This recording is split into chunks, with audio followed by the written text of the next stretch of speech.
Un saludo desde Cuba. Mi nombre es O'Donnell Martínez Bárcega, profesor del Departamento de Ciencias Aplicadas del Deporte y de la Cultura Física en la Facultad de Cultura Física en la Universidad de Granma. Bueno, estaré compartiendo con ustedes el tema relacionado con la plasticidad cerebral y sus potencialidades de aplicación en la actividad física y el deporte.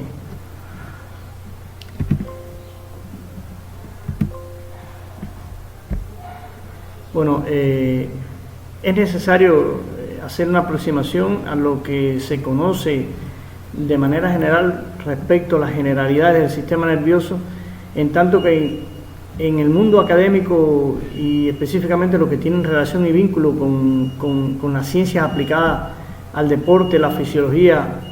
y otras, la terminología sobre estas cuestiones del sistema nervioso no son nada nuevo, sino algunas cuestiones que tienen que ver específicamente con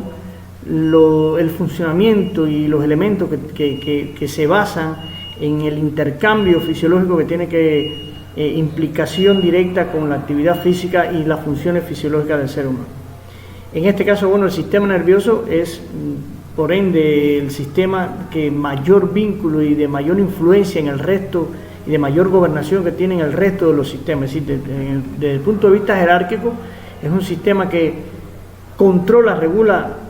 todas las funciones del resto de los sistemas, de ahí que la prioridad en cuanto a su análisis, a su estudio, es el sistema que quizás más estudiado dentro de la fisiología humana, sin embargo el que todavía es muy poco conocido porque siempre hay una sorpresa de momento con estudios científicos relacionados con este sistema. El sistema nervioso central puede definirse como una pizarra biológica que constituye la estación central de intercambio de señales con alto grado de complejidad en estructura y función, y que además permite, por supuesto, la supervivencia del hombre con el medio a través de los disímiles mecanismos de homeostasis para lograr la adaptación del hombre al medio,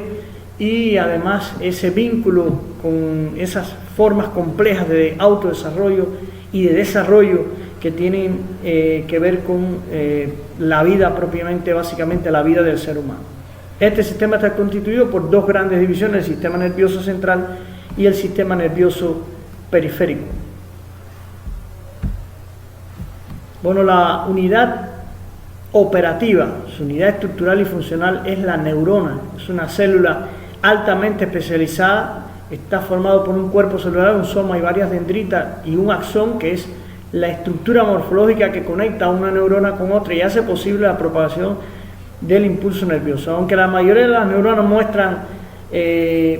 estos tres componentes básicos, sí está claro que existe una enorme variabilidad morfológica de diversas neuronas en el cerebro, de múltiples funciones, de múltiples complejidades y de elementos estructurales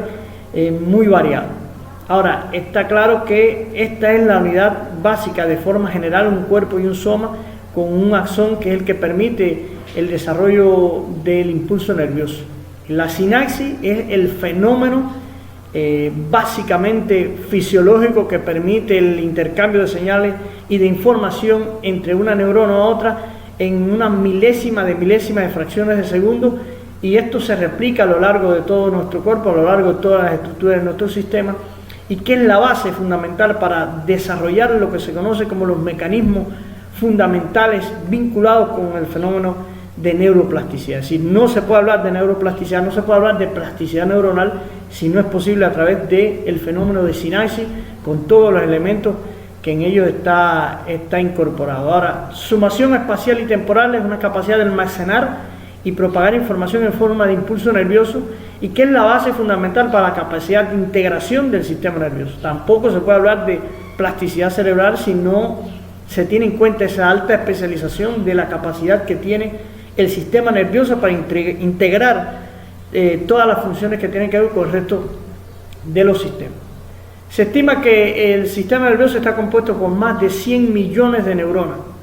En este sentido, bueno, yo específicamente la llamo la célula de Dios, igual que los físicos llaman el bosón de Higgs, es llamado la partícula de Dios. Bueno,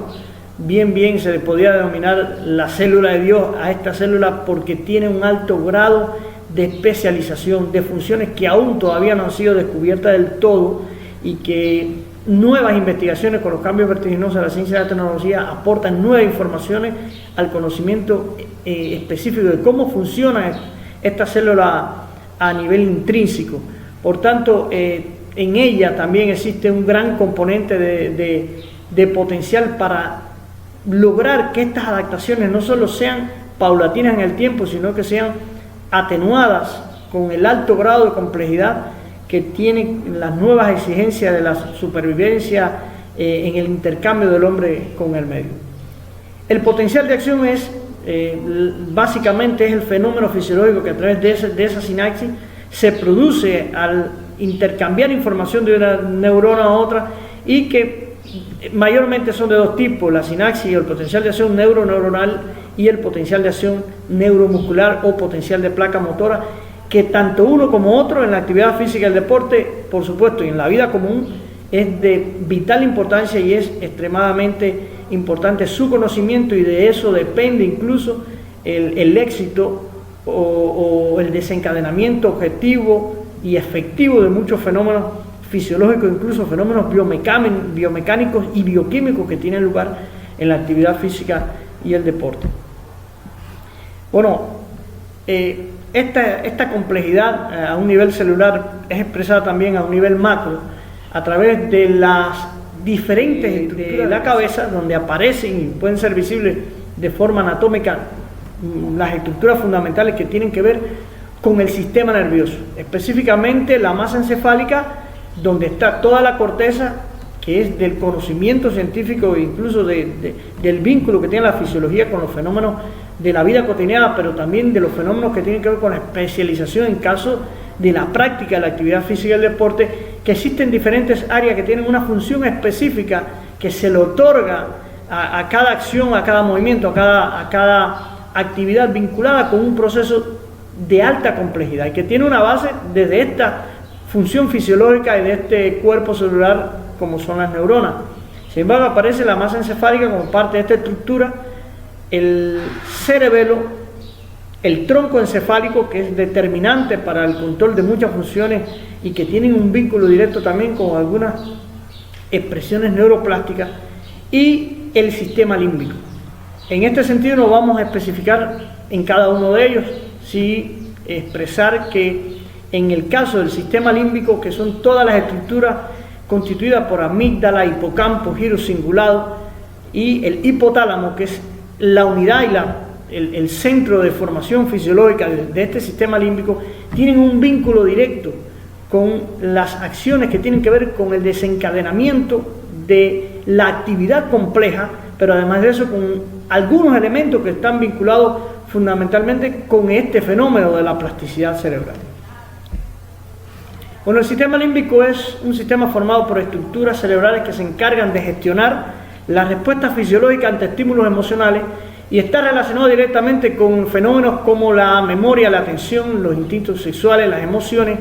el placer, el miedo, la agresividad, la personalidad y la conducta. Y esto también es parte de ese fenómeno plástico que se visualiza a través de diferentes acciones, de diferentes formas y de diferentes funciones fisiológicas en el organismo. Por ejemplo, el sistema límbico posee centros de recompensa y castigo. El hipotálamo específicamente posee centros de recompensa y castigo que son los encargados de regular las distintas respuestas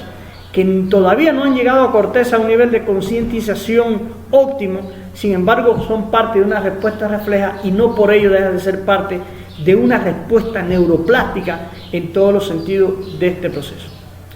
Por tanto, es fácil comprender sobre la base, por ejemplo, de actividad física del deporte, en el caso de un atleta o en el caso de una persona que realice actividad física, por qué la actividad física produce algunas expresiones y tiene un vínculo directo, como por ejemplo por el desarrollo de la actividad en la estimulación de los centros de recompensa y en la estimulación de los centros de castigo. Por supuesto, cuando esta actividad está siendo recibida de forma placentera, cuando está estimulando algunas cuestiones ya complejas que tienen que ver con componentes incluso del terreno de la psicología, el bienestar psicológico, el equilibrio de muchas funciones desde el punto de vista psicológico, el afrontamiento, la respuesta al estrés desde este punto de vista, entonces es muy fácil interpretar que, por supuesto, eso tiene una base neurológica en este centro o en estos centros de recompensa y castigo como la estructura esencial y fundamental de este sistema límbico y específicamente en el hipotálamo, porque además tiene responsabilidad con el control del balance hídrico, la saciedad, la ira, como ya habíamos dicho, el hambre y también algunos procesos relacionados con las sensaciones sexuales. Por lo tanto, cuando se realiza una actividad y esa actividad está siendo recibida con una actividad óptima desde el punto de vista psicológico, entonces están siendo estimulados los centros de recompensa. Estos centros de recompensa producen placer, producen un desarrollo óptimo y un completamiento de algunos fenómenos sobre la base de la perspectiva del desarrollo de la propia actividad. En cambio, cuando algún tipo de actividad está vinculado con una forma de estimulación endógena a los centros de castigo, por su parte entonces produce rechazo, produce aversión y produce anulación de muchos fenómenos fisiológicos que tienen que ver y además del punto de vista físico y biomecánico en la actividad física del deporte. Por tanto, la interpretación de cómo funciona este sistema límbico y la interpretación de cómo los mecanismos de plasticidad que tienen que ver con la adaptación y la readaptación a diferentes situaciones en la actividad física nos puede dar y nos puede arrojar una interpretación de el propio proceso de entrenamiento deportivo, si está siendo encaminado de forma óptima, si está siendo encaminado de forma adecuada. Por tanto, si la práctica del entrenamiento deportivo, todas esas estructuras que tienen que ver con un andamiaje pedagógico, didáctico, de la didáctica especial del entrenamiento deportivo en las diferentes manifestaciones deportivas, si estas estrategias están siendo adecuadas, si son oportunas, si la dosificación, si la planificación, si la distribución de las cargas están siendo oportunas, entonces esto estará estimulando, por supuesto, los centros de recompensa de este sistema límbico y la respuesta de este atleta a esas manifestaciones, a este sistema de entrenamiento complejo, por supuesto, va a ser una respuesta óptima. En cambio, si hay una base de estimulación de este sistema de entrenamiento que por alguna razón están estimulando los centros del castigo de este sistema límbico, por supuesto la respuesta del atleta a este sistema de entrenamiento va a ser una respuesta de aversión, de rechazo y de disminución del rendimiento en todas sus dimensiones. Y a veces estamos buscando las causas de un escaso rendimiento o de fallas en este proceso en cuestiones que tienen que ver directamente con el comportamiento o con elementos que no están vinculados directamente con la fisiología de ese atleta. Sin embargo, las razones y las causas vienen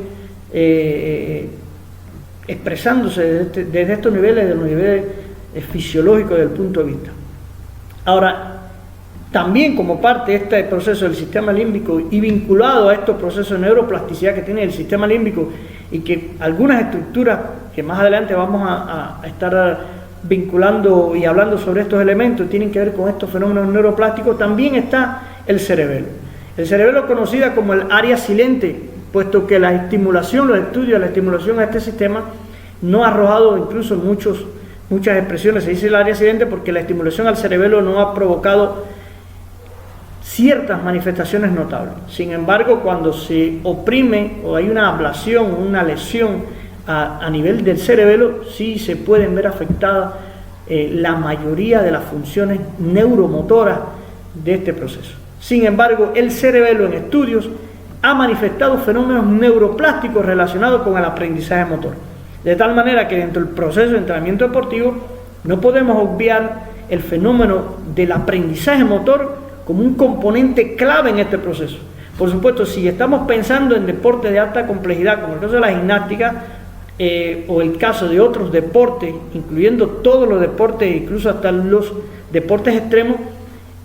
podemos pensar en que la función del cerebelo es determinante para este proceso. Por ejemplo, en el caso del lanzamiento de la jabalina, en el caso de la proyección de un atleta en el deporte de judo, entonces la intervención del cerebelo en este aprendizaje motor y en la ejecución de una acción motora determinante que es visualizada desde el punto de vista técnico-táctico, entonces este componente es sumamente importante. Pero hasta ahí también hay procesos neuroplásticos, es decir, el cerebelo ha sido vinculado con fenómenos plásticos relacionados con este proceso complejo del aprendizaje motor. Otra parte no menos importante de este proceso y vinculado con los fenómenos de plasticidad cerebral es precisamente la que tiene que ver con el cuerpo calloso. El cuerpo caballoso es un haz de fibras nerviosas que tiene la gran y asombrosa capacidad de conectar ambos hemisferios, tanto el hemisferio izquierdo como el hemisferio derecho. Y esto habla del tránsito de información que es constante, es sistemático, pero además que tiene una red de nervios compleja que no solo se queda a nivel de corteza, sino que descienden a las estructuras más complejas, más internas de nuestro sistema nervioso para realizar un trasiego de información entre estos componentes. Ahora, es tan determinante que es imposible que nuestro cerebro funcione a través de los diferentes mecanismos neuroplásticos sin la actividad de trasiego de información de un hemisferio a otro.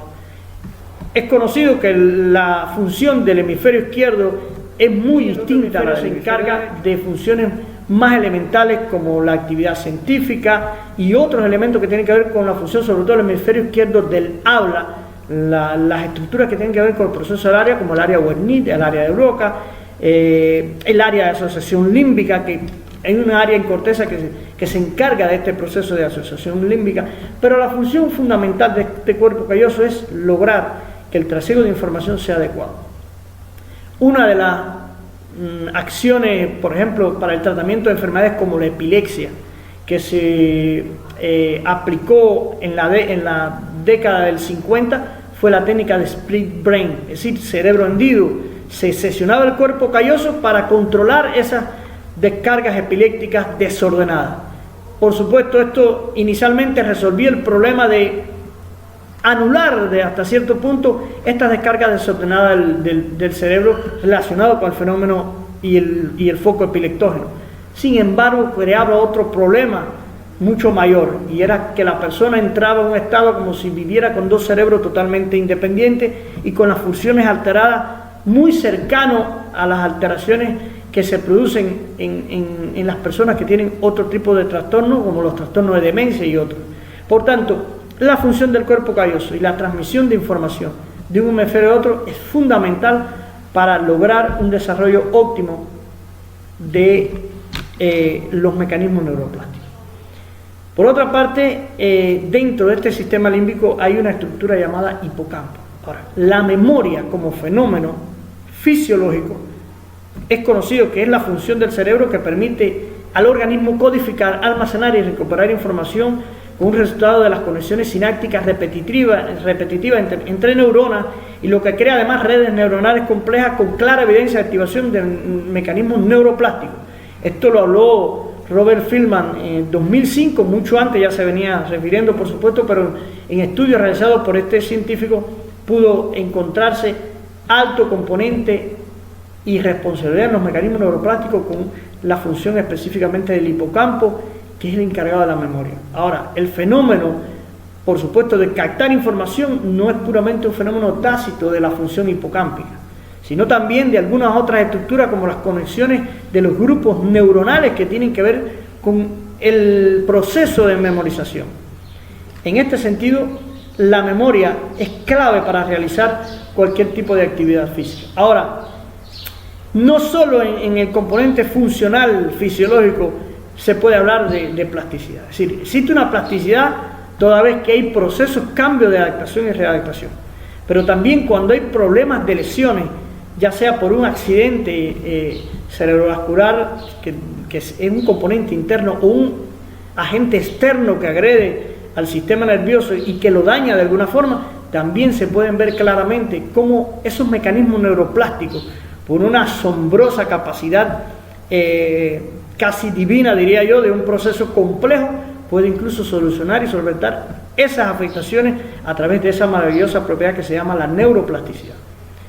Está claro que no podemos, para fundamentar cuestiones de investigaciones científicas, fundamentarnos en reportes de eventos televisivos, cadenas de noticieros informativos. No obstante, creo conveniente una noticia que salió específicamente el jueves 5 de mayo del 2011 a las 14:55, donde un noticiero, por ejemplo la CNN de México, hablaba: en enero una bala disparada a quemarropa atravesó su cerebro. Apenas una semana después se le vio subiendo, aunque con un poco de esfuerzo, por las escaleras de un avión. Esto le pasó a la congresista estadounidense Gabriela Gifford, y que tiene una notable recuperación después de una herida de bala en el cerebro, es decir, una bala que atravesó su cerebro. Su caso muestra la capacidad del cerebro para restaurar algunas funciones después de una lesión sustancial. Y es un fenómeno conocido como plasticidad que se apoya en técnicas de neurorehabilitación. Algunos especialistas hablaron al respecto, por ejemplo, el doctor Shanghai Gupta, neurocirujano y corresponsal médico de este proceso, dice: todavía un concepto relativamente nuevo. Alguna vez se pensó que el cerebro era completamente inmutable o incapaz de cambiar después de la infancia. Otro especialista, Stephen Meyer, profesor de neurología y neurocirugía en la Universidad de Columbia, quien también participó en el proceso de atención a la Gifford, dice: todavía me sorprende de vez en cuando lo bien que la gente se recupera, y creo que simplemente hemos subestimado la capacidad de recuperación y regeneración del cerebro humano. Por tanto, dicho esto hasta aquí, podemos hacernos la pregunta de orden: ¿qué es entonces la plasticidad cerebral? Hay disímiles conceptos, disímiles enfoques, muchos relacionados con el paradigma de lo que tiene que ver con la ciencia de la neurología específicamente, pero lo cierto es que todas las investigaciones coinciden en algo: la plasticidad cerebral se refiere al ajuste y reajuste del sistema nervioso a cambios tanto en su medio interno como externo. Es la habilidad que tiene el cerebro de cambiar y adaptarse creando nuevos caminos.